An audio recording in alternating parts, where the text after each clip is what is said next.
Thank you, Brian and Jenna. I understand you all are also from Johnson University. If you'd like, we could form a team. Travel together. Won't make much money, but we'll have a good time.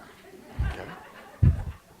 Thank you for doing that. Brian, you felt what I feel sometimes, and that is nobody moves, and you wonder what's going on, and then realize you're what's supposed to be going on.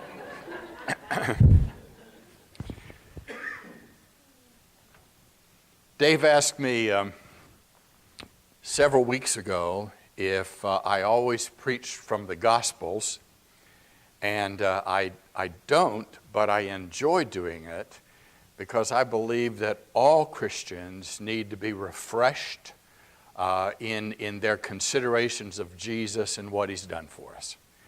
And so I love to go there, and I love learning, and I learn much every time I visit the Gospel. So I did it on purpose, but I thought, well, maybe I do need to go into the Old Testament. So Dave, last week I was there for you. This week I'm there for you again, okay? But I must abandon and go back to the Gospels on Easter Sunday, if that's all right. 2 Kings. Donald Trump would say that's 2 Kings.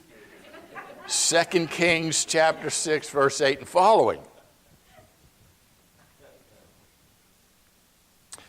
I'm going to tell you a story and then end with a question. I like that. The king of, Ben-Hadad was at war with Israel. And he brought together his military and decided to lay an ambush for Joram, king of Israel.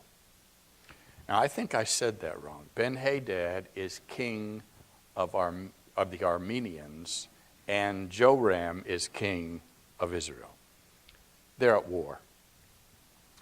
Unbeknown to Ben-Hadad, who laid this ambush, there was someone that God had empowered with the ability to overhear Ben-Hadad's conversations.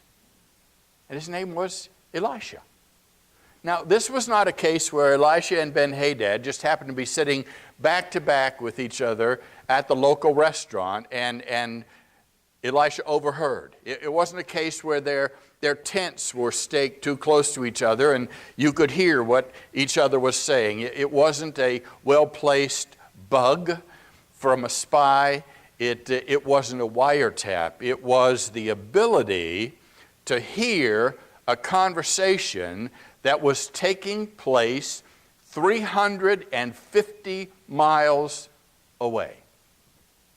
Not once, but over and over again. So we had Ben-Hadad, who decided to have an ambush. Elisha overheard, went to the king and said, "Don't go there." He didn't. The ambush was thwarted. The officers were called in again by Ben-Hadad. They planned another ambush, a different place. Elisha overheard, went to the king. They didn't go there. Well, the enraged Ben-Hadad summoned his military officers again and demanded to know which of them was a spy for Joram. See, one officer had the nerve to stand up and say, "There's a prophet in Israel who has a miraculous ability. He can hear what you say in your bedroom." How'd you like that? Ben-Hadad sent a strong force to capture Elisha down in Dothan. It was going to be a night attack, and so they went in the dark, surrounded the city. And early in the morning, Elisha's servant got up and went outside. Now, it was still dark because they hadn't decided to attack yet. So his servant got up, went outside, probably to brush his teeth, you understand, and saw the massive military prepared to strike. My Lord, what shall we do? His servant said to Elisha. And Elisha said, don't be afraid, because those who are with us are more than those who are with them. And Elisha prayed, Lord, open his eyes. And God did, and the servant saw the hills full of the forces of heaven surrounding Elijah. Well,